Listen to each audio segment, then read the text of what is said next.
Hello there. While one lot of police were busy raiding Nicola Sturgeon's house, another lot were busy removing a very expensive sounding motorhome from the property of her mother-in-law.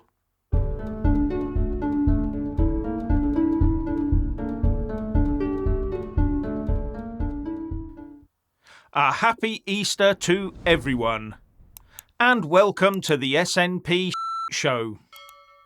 Their former leader's home gets an almost dawn raid by the Operation Blanchform officers from Police Scotland, and while that drew everyone's attention, another squad of police were round Nicola's mother-in-law's place in Fife, towing away a rather natty-sounding camper van.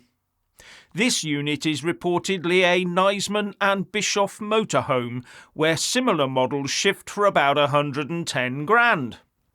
And this thing was delivered a little over 2 years ago, we're told, and it hasn't moved since.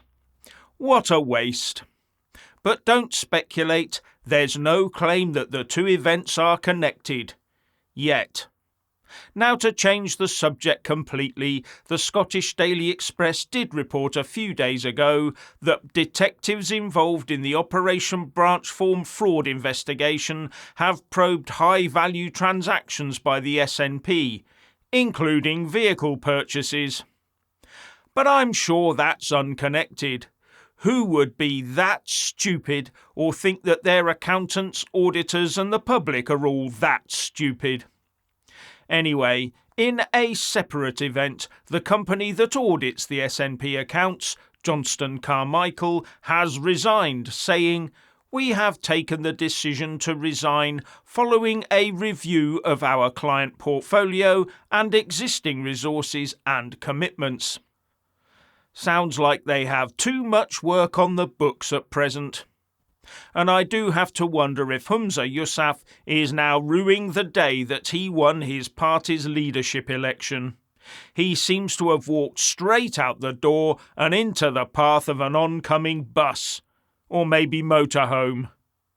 Anyway, while Peter Murrell, the former SNP chief exec, Nicola's husband, and the centre of attention of police inquiries, appears to be keeping his head down, Nicola went out to have a word with journalists, and she kept the fingers of her left hand jammed tightly into her pocket throughout, sparking speculation about whether she was wearing her wedding ring or not.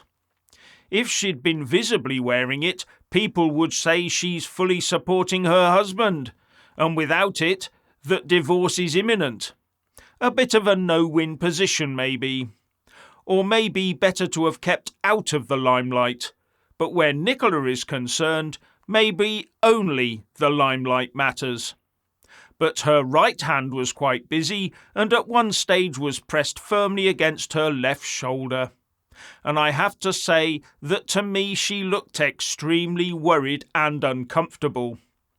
In my estimation, she needs to relax and get away from it all with her husband. Maybe a luxury motorhome cruise of the more isolated parts of Scotland is just the ticket. And while the SNP staggers from one disaster to the next, we now have the Scottish Tories in disarray. All because the Tory leader in Scotland, Douglas Ross, said that to get rid of the SNP and prevent any potential breakup of the UK, people should hold their noses and vote Labour in Scotland, where they had a chance to unseat an SNP politician, saying, "I will always encourage Scottish Conservative voters to vote Scottish Conservative, but I think generally the public can see, and they want the parties to accept, that where there is the strongest candidate to beat the SNP, you get behind that candidate."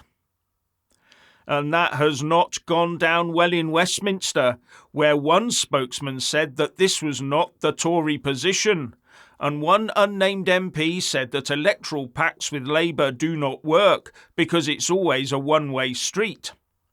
Is that MP claiming you can't trust Labour? But it's Douglas Ross that is now trying to backtrack on his previous statements by spinning them as a plea for voters to back the Tories in Scotland. But that's not how I read those comments. Anyway, the Labour leader in Scotland, Anas Sarwar, says his party will be battling for every seat. No pacts. And in some good news, it's being reported that the Lib Dem backbench bill that would have allowed workers to sue their bosses for compensation if someone like a customer said something nasty to them or even talked about something that upset them within their earshot, that bill has been shelved. This bill, which I've talked about before, was taken through the Commons on a quiet Friday afternoon in February and was sent to the Lords before the government had realised it was happening and how stupid and damaging the bill was. But at least some sense has prevailed. For now. And you need to hear this before leaping out to buy an electric vehicle. Structural engineers have told the Telegraph that they're worried that multi-storey car parks won't be able to stand the weight of all these EVs with their heavy batteries, something I've talked about before. With one of them, Chris Wapples, saying that there definitely is the potential for some of the early car parks in poor condition to collapse. And he goes on to say that car park operators should get their units checked over to find out if they should put weight limits on them. And in time they'll need to be heavily worked on or torn down and replaced, all taking huge amounts of energy. So what carbon savings will there really be from EVs? Anyway, that won't be of concern for the ordinary person in future because owning an electric vehicle will only be a pipe dream for them. So King Charles the III wants a multi-faith coronation ceremony for himself and the soon-to-be Queen Camilla. Yes, it says Queen Camilla on the invite. Not that I've had one, of course. But the Church of England says this ceremony is a constitutional matter and is an Anglican affair, not multi-faith. In fact, under ancient canon law, leaders of other religions reading out prayers at the ceremony is forbidden. But Charles has wanted for years, if not decades, to be seen as the defender of faith, not as the defender of the faith. And all this has the church at loggerheads with the palace. But it goes further than that. The invite to the ceremony features the face of the Green Man on it, a pagan symbol, and it features more prominently on the invite than most of the other symbols. But the reason given by many is that the Green Man is just a symbol of spring and rebirth.